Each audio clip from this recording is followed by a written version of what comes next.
¿Cuál es el propósito de la Iglesia de Cristo? ¿Por qué somos iglesia? ¿Para qué somos iglesia? ¿Cuál es el propósito? Eso es lo que estamos estudiando. Y al pensar en el propósito de la iglesia, pues pensamos también cuál es el propósito de esta iglesia local. Porque hacemos la diferencia entre la iglesia universal y la iglesia local. La iglesia universal está compuesta por los creyentes de todo el mundo y de todas las épocas desde que la iglesia nació en el día de Pentecostés, que descendió el Espíritu Santo, se dio inicio a la iglesia de Cristo. Diferente al pueblo de Israel, que es, por así decirlo, es otra iglesia diferente.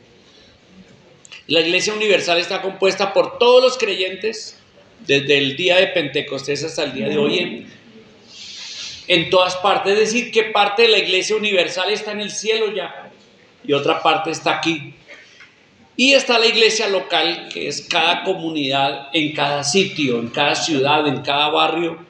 Y como esta, hay miles de iglesias locales en todo el mundo, en todo el mundo.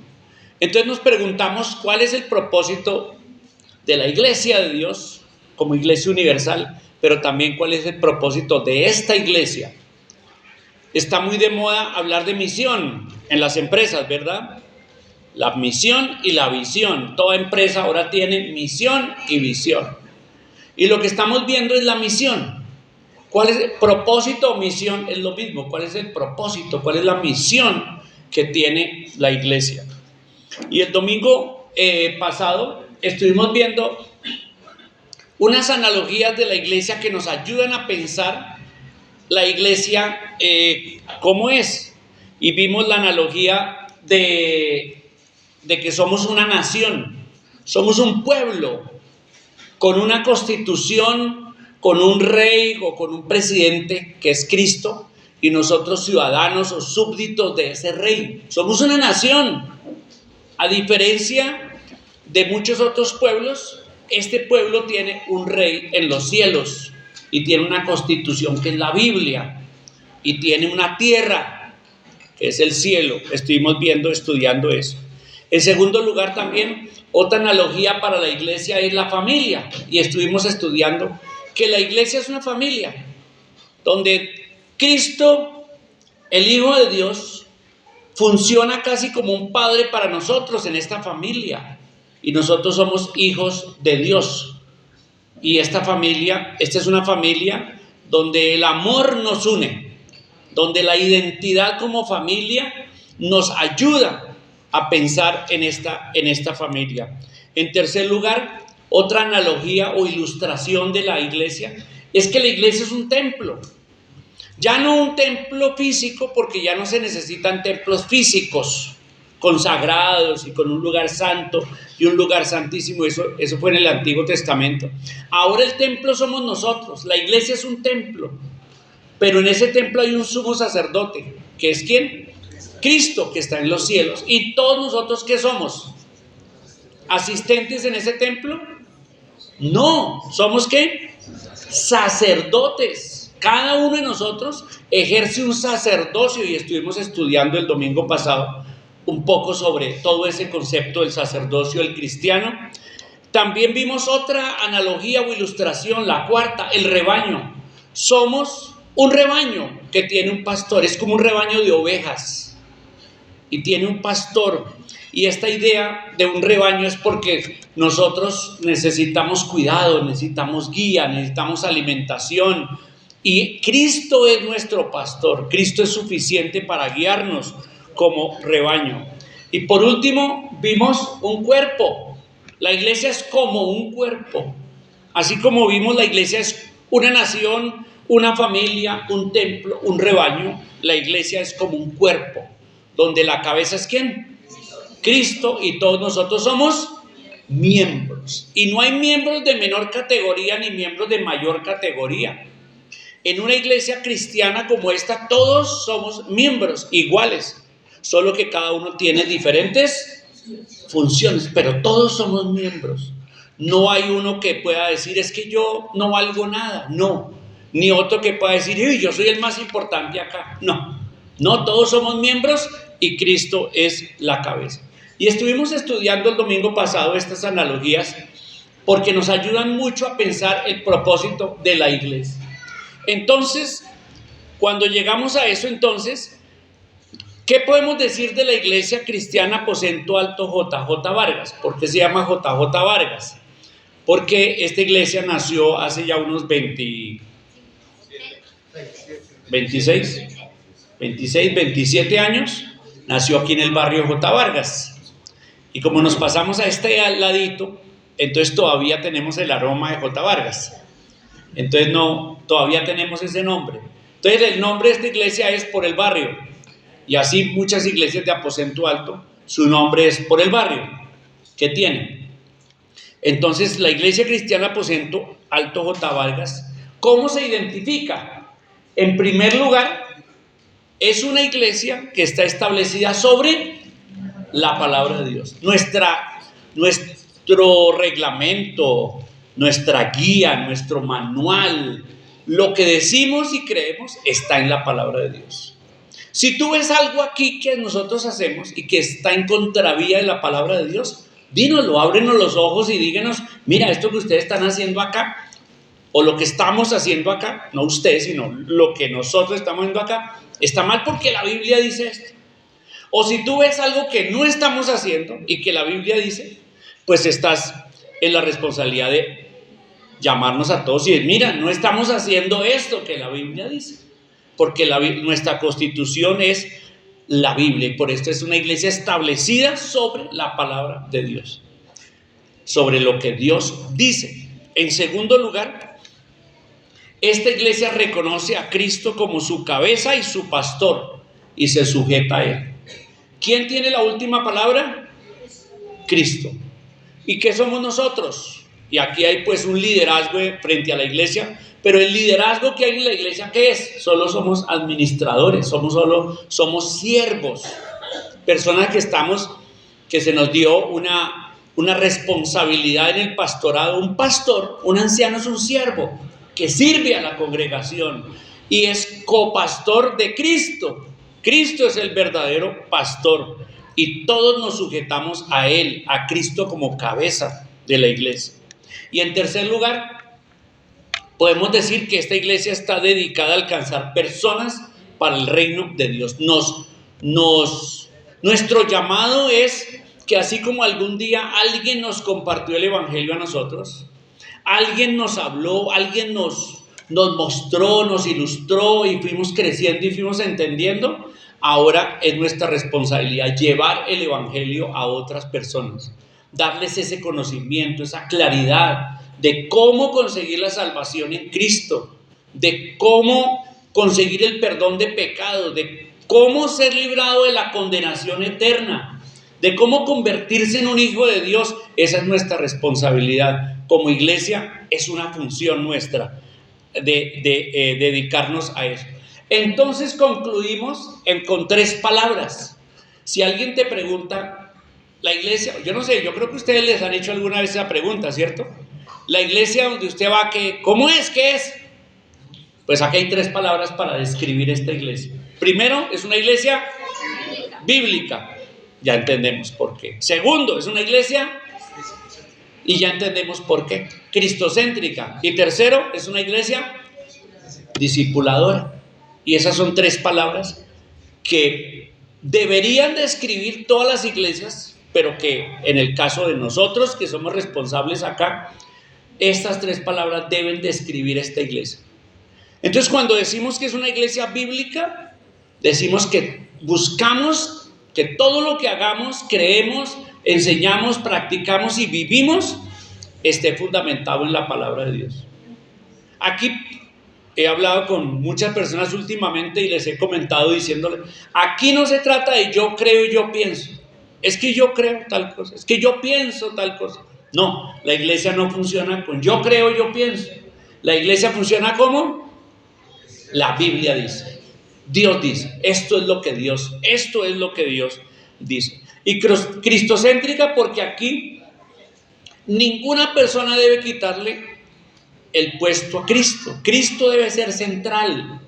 Aquí no debe haber una figura más importante que la de Cristo como iglesia.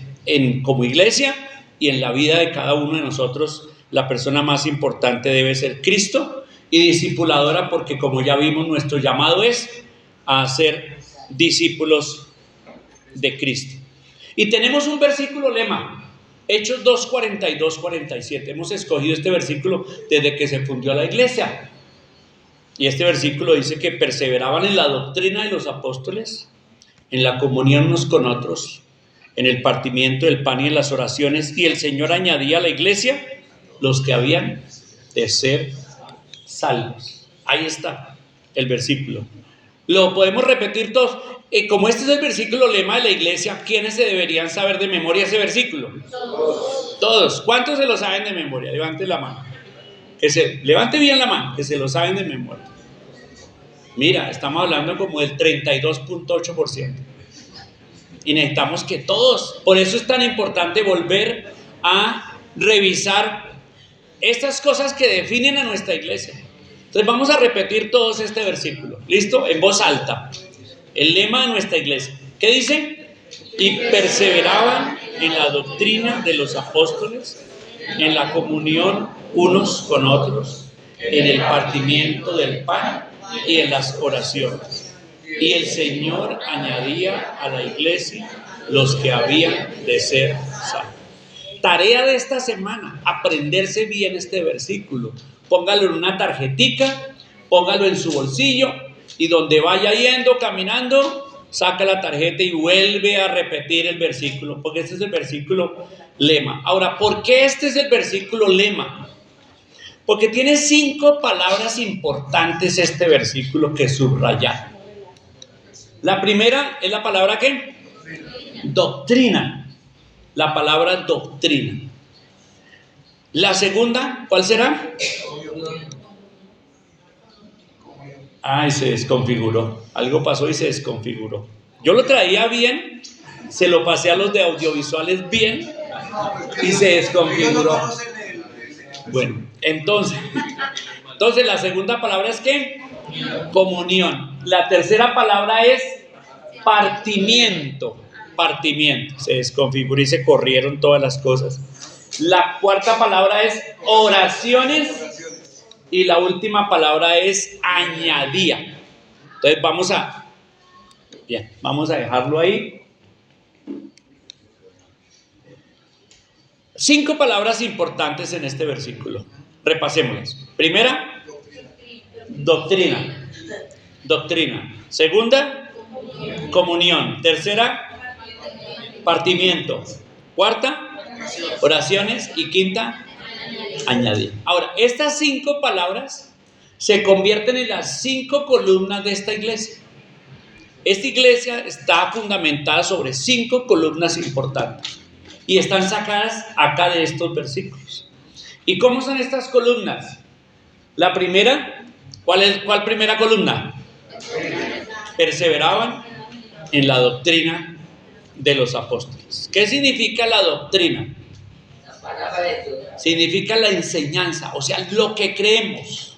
La doctrina está fundamentada en la Biblia. Por ejemplo, hay una iglesia que se llama la Iglesia Pentecostal Unida de Colombia, que dice que Dios no tiene 3 personas, sino una sola. Entonces niegan la Trinidad. Esta iglesia en su doctrina proclama y cree que Dios es uno, pero en 3 personas totalmente distintas. Hay otras iglesias que predican, por ejemplo, que la salvación se puede perder.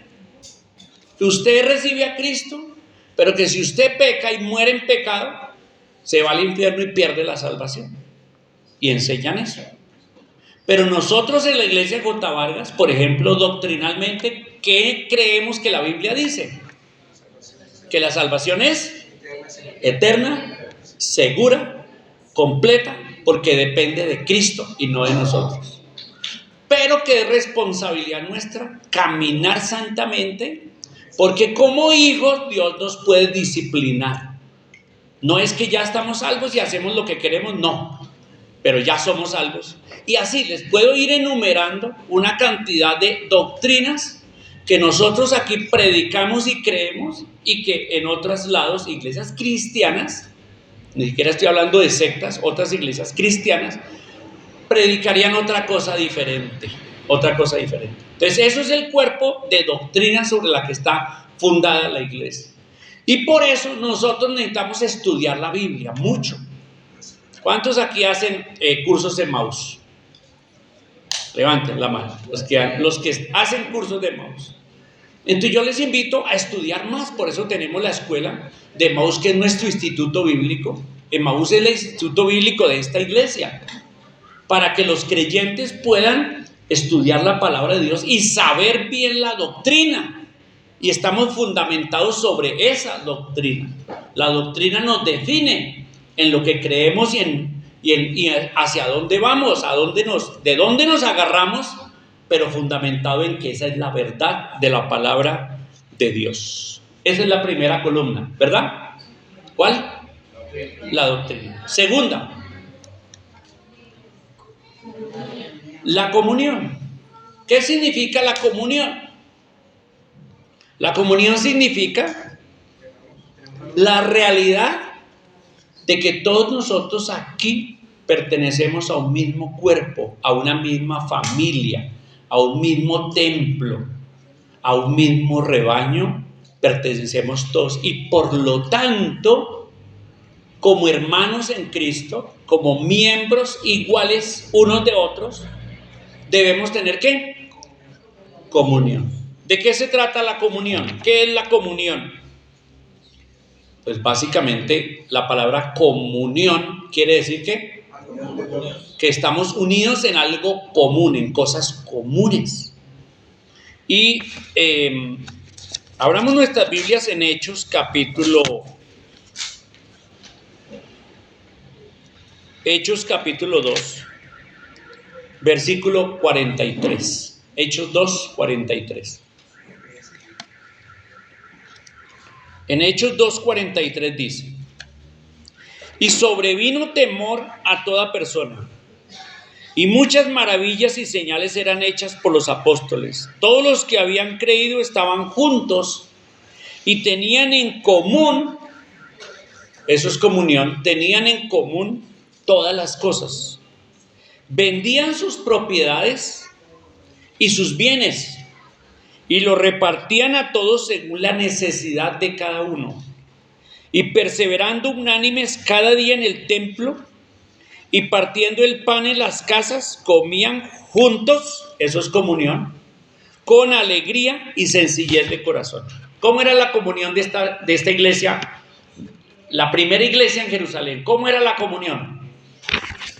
¿Cómo se describe?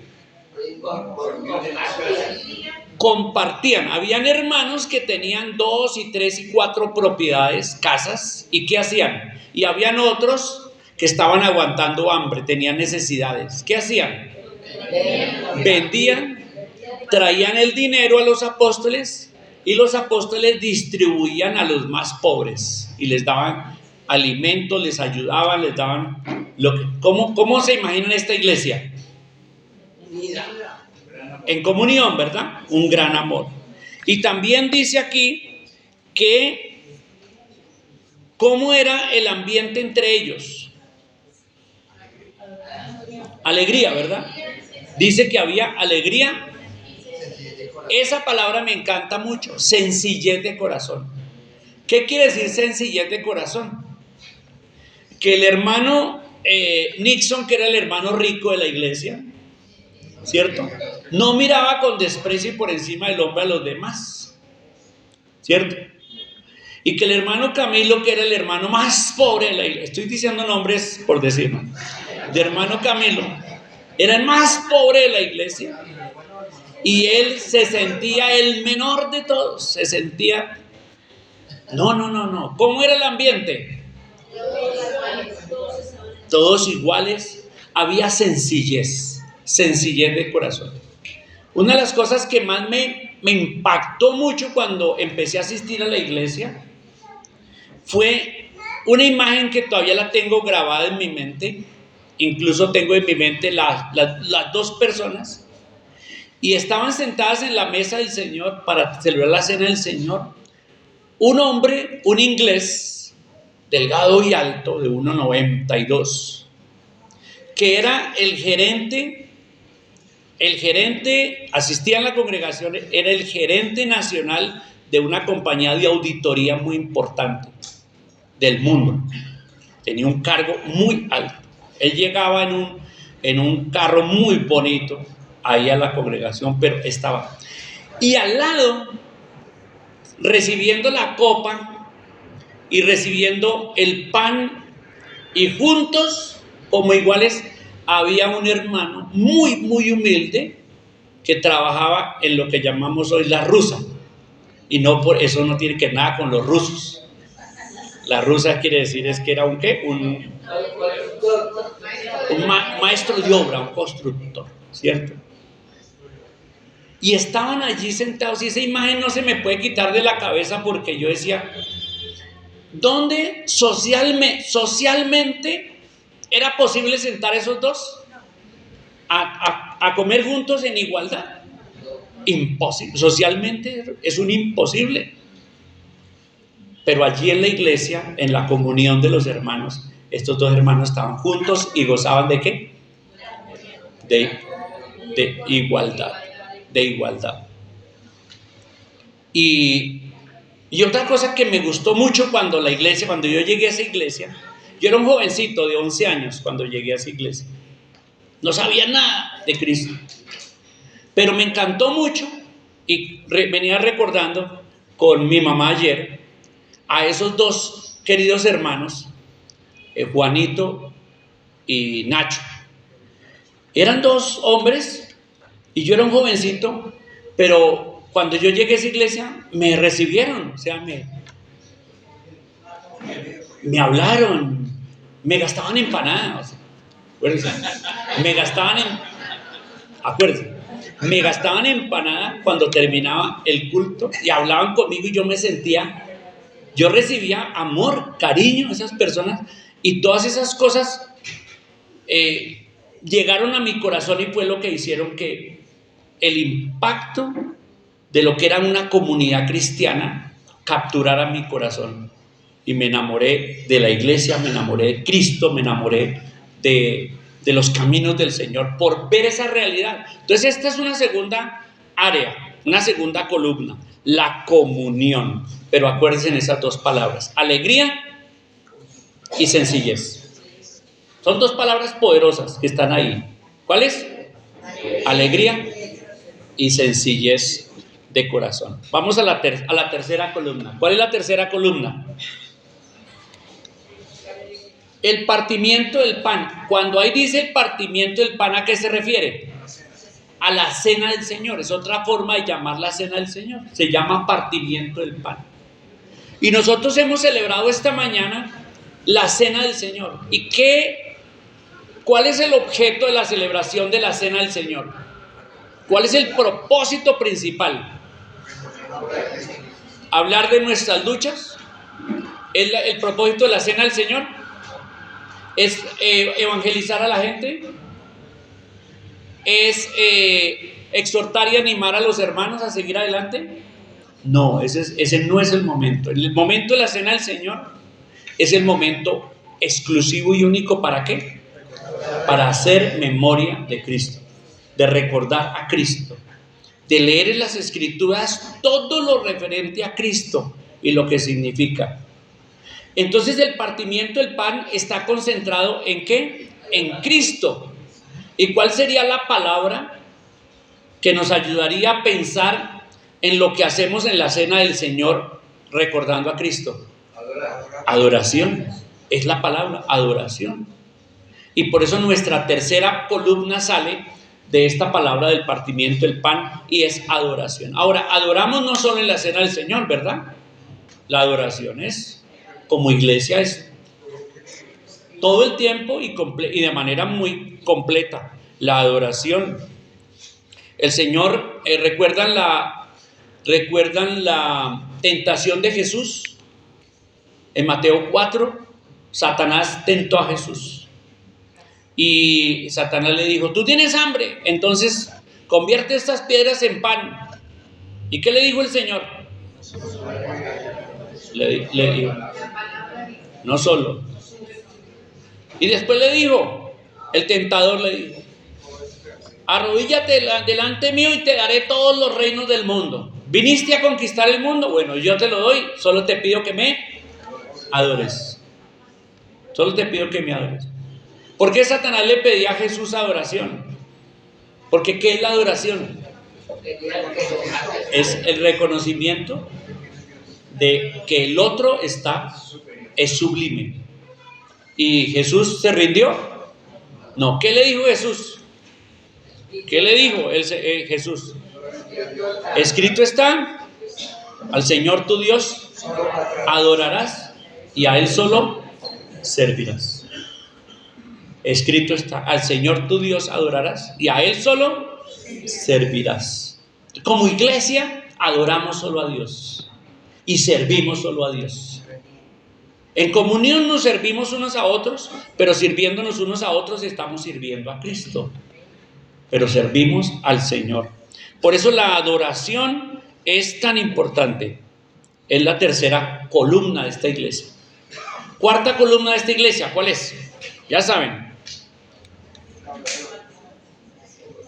Porque el versículo dice, repitámoslo, y perseveraban en la doctrina de los apóstoles, en la comunión unos con otros, en el partimiento del pan y en las oraciones. Y esta es la cuarta columna, las oraciones. Esta mañana hemos estado recibiendo el enfoque de la reunión de hoy, de la dirección de hoy, era la oración. Se dieron cuenta, ¿verdad? Porque esa es una de nuestras columnas, debe ser una de nuestras columnas, la oración. Me gustaría que miráramos Efesios 6:18. Es un versículo que me encanta sobre la oración. Efesios 6:18.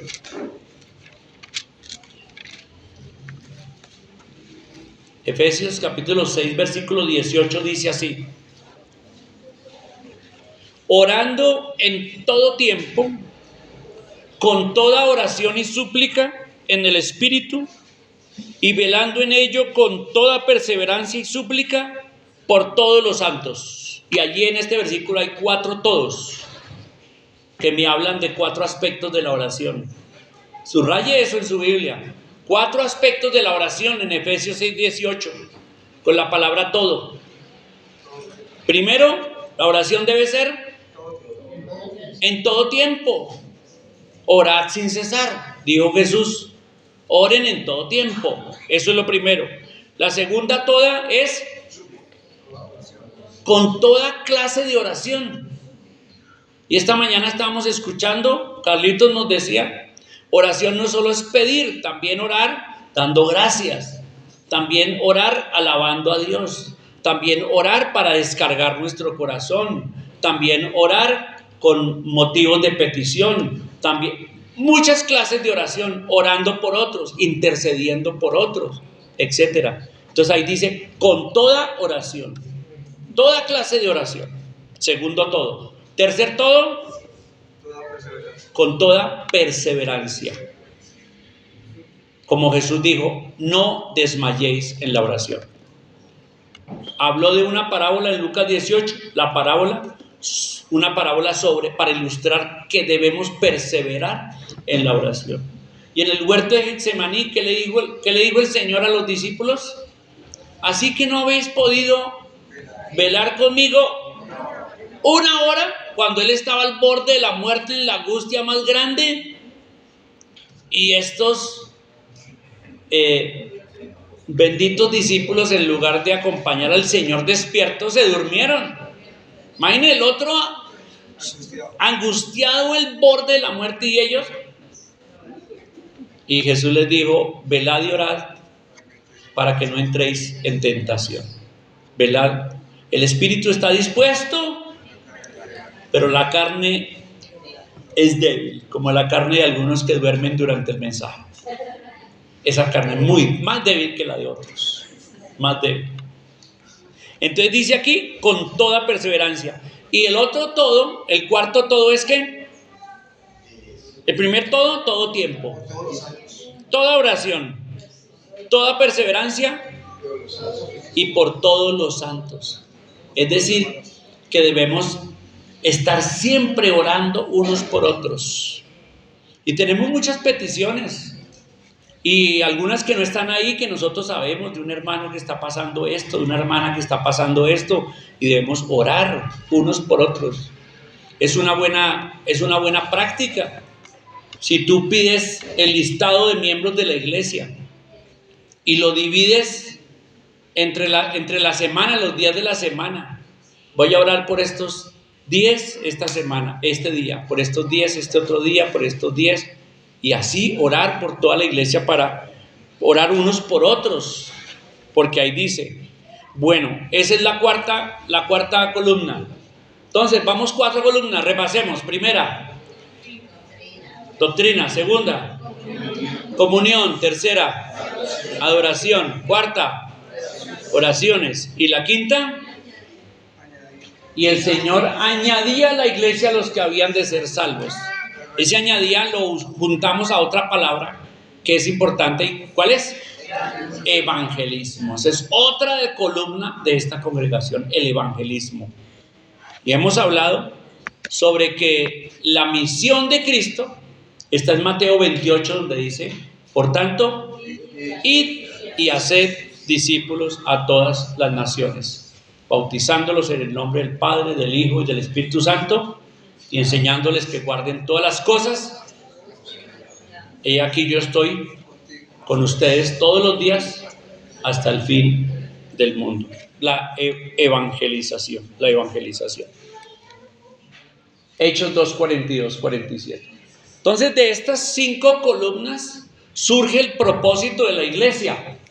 El primero, la doctrina. ¿Qué tiene que terminar ser el resultado de la doctrina? Crecimiento. ¿Pero qué clase de crecimiento? ¿Intelectual? Para saber. No intelectual, aunque debemos crecer intelectualmente, aprender, pero no es ese el tipo de crecimiento que debe surgir de la doctrina, sino cuál. Leamos Efesios capítulo 4, versículo 13. Efesios 4, 13. Dice, hasta que todos lleguemos a la unidad de la fe. Y esa unidad de la fe tiene que ver con doctrina, la convicción, lo que creemos, lo que nos identificamos, la unidad de la fe y del conocimiento del Hijo de Dios, a un varón perfecto, a la medida y la estatura de la plenitud de Cristo. ¿Cuál es nuestra meta? Llegar a conocer a Cristo. Ser como Cristo, llegar a la estatura de Cristo. ¿Y eso cómo se llama? Eso se llama madurez. Necesitamos, cuando una persona se entrega a Cristo, y todos hemos pasado por ese momento de los primeros días de entregarnos a Cristo. ¿Cuánto sabemos de la Biblia en ese momento? Casi nada, muy poco. ¿Y qué tenemos que hacer? Empezar a estudiar, a leer la Biblia, con los cursos de Emaús, con los cursos de Fuente de Luz, que son herramientas de nuestro instituto bíblico aquí en la iglesia. Empezar a estudiar la palabra de Dios, crecer. Pero a medida que crecemos en el conocimiento de la palabra de Dios, nos vamos a otro versículo que me encanta mucho, y es Hebreos 5:14. Hebreos 5:14.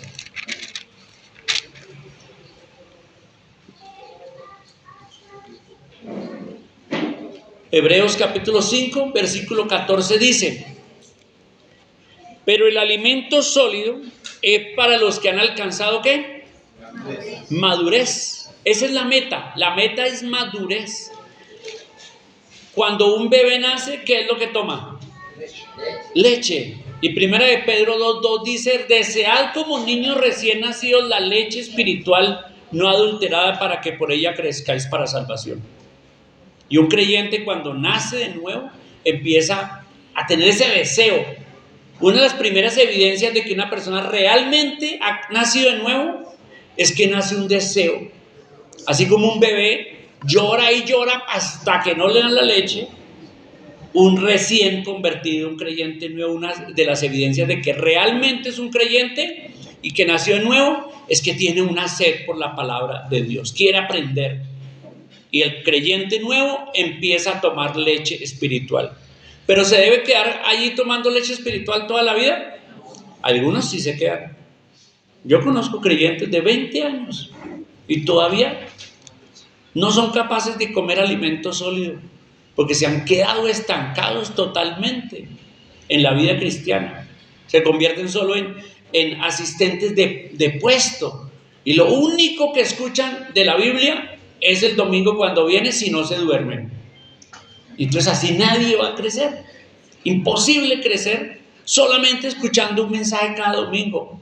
Nadie crece. Pueden pasarte los años y no crecer.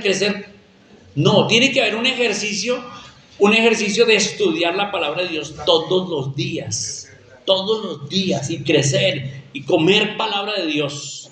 Y me encanta la segunda parte de este versículo. Volvamos a leer, pero el alimento sólido es para los que han alcanzado madurez, para los que por el uso tienen los sentidos, ¿qué? Ejercitados en el discernimiento del bien y del mal. ¿De qué vale tener mucha Biblia en la cabeza si no se convierte en un ejercicio de discernimiento, donde se aprende a leí en la Biblia, entendí en la Biblia y supe, y yo por eso ahora no hago esto y sí hago esto? Por esa razón rechazo esto y recibo. O sea, discernimiento, esa capacidad de discernir. Entonces hay creyentes que dicen, no, es que yo no sé qué hacer, esta situación tan terrible, yo estoy embolatado, estoy confundido. Bueno, eso significa que es inmaduro. Porque si tuviera madurez, sabría qué hacer. Buscaría a Dios, buscaría la palabra, y sabría qué hacer. Pero es porque falta el ejercicio del discernimiento, de los sentidos ejercitados en el discernimiento del bien. Por eso me encanta este versículo, porque me habla de cómo se alcanza la madurez. La meta es la madurez. Y la primera meta en la doctrina, cuando tenemos esta columna, es madurez en los creyentes, madurez en la iglesia. Eso es lo que queremos lograr. En segundo lugar, la comunión debe tener como meta, ¿qué? Compartiendo. Compartiendo quiere decir que haya un ejercicio de compartir la vida unos con otros. Y yo te pregunto si tú estás interesado en la comunión, si estás interesado en compartir. Interésate por otros hermanos. Interésate en buscar la amistad de otros hermanos. Interésate por acercarte a Schneider, que tal vez muchos no lo conocen porque él es muy callado, porque él es muy tímido. No es así. Ya cuando tú lo conoces es al revés. Y entonces tú hablas con él. Pero ¿por qué no te acercas a él y a otros hermanos y les preguntas y conversas? ¿Cómo vas, hermano? ¿Tiene algo para orar por ti? Sí, mira, tengo esto. Bien, voy a anotar y voy a orar por ti. ¿Y por qué no lo invitas a comer a tu casa? Una práctica que se está perdiendo en esta gran ciudad por las dificultades de tiempo, de espacio. Se está perdiendo. En los pueblos no se ha perdido esto, pero en las grandes ciudades sí. ¿Se acuerdan las dos palabras claves en el versículo sobre comunión? Alegría y sencillez. No hay nada más lindo que invitar a una familia a nuestra casa y comer juntos, ¿verdad? Y compartir y tenerlos en nuestra casa. Por ejemplo, nosotros en nuestra casa tenemos acumulado durante varios años juegos de mesa, porque nos encantan los juegos de mesa. Y aquí algunos han estado en nuestra casa y saben que después de comer, ¿qué hacemos? Juegos de mesa. y jugamos y compartimos y hablamos y reímos y pasamos un rato chévere. Y el día que yo tenga una dificultad o el día que esa otra familia tenga una dificultad, tenemos esa comunión que nos permite ayudarnos, compartirnos y sostenernos unos a otros. La comunión, compartiendo, es la palabra clave ahí. En tercer lugar, la adoración, pues adorando. La única forma de ejercitar la adoración es adorando. Adorando al Señor, teniendo en nuestros corazones al Señor como el principal. Y la consecuencia de esta cuarta columna, la oración, es aprender a depender del Señor. Porque la oración, el solo hecho de que ores, ya te pone en qué posición. El solo orar. Vamos, tú vas a orar. ¿En qué posición te pone? Orar. Dependencia. En una posición de, tú eres Dios, yo soy una criatura. Tú eres el Todopoderoso, yo no soy nada. Solo orar. La oración ya te pone en una actitud de dependencia de Dios. Por eso es tan valioso la práctica de la oración. ¿Cuánto oras? ¿Cuánto tiempo inviertes en la oración? ¿A quién le gusta aquí orar de rodillas? Es delicioso orar de rodillas. Pues yo me pongo un cojincito. O sea, me pongo de rodillas, pero lo más cómodo posible. Y busco la manera, pero me encanta. A mí me encanta orar de rodillas. La oración nos ayuda a depender totalmente de Dios. Y a que cuando oremos, oramos en cualquier momento. Yo tengo una actitud de oración, debo tener todo el tiempo. Cuarta columna.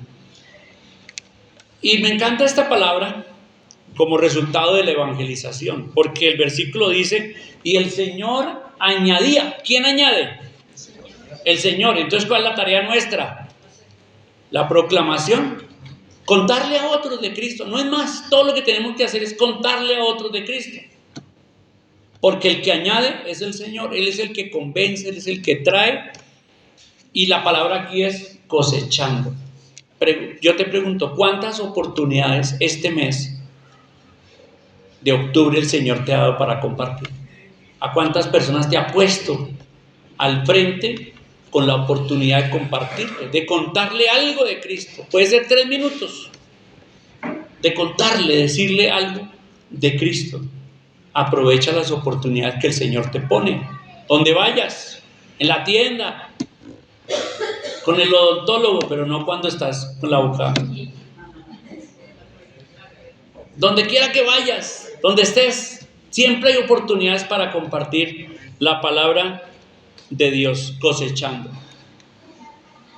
Por eso, ya con todo lo que hemos visto, se construye el propósito de esta iglesia que ustedes lo han visto a veces salir en la pantalla los domingos. Se construye la Iglesia Cristiana Aposento Alto JJ Vargas está comprometida con el crecimiento de sus miembros hacia la madurez por la palabra de Dios.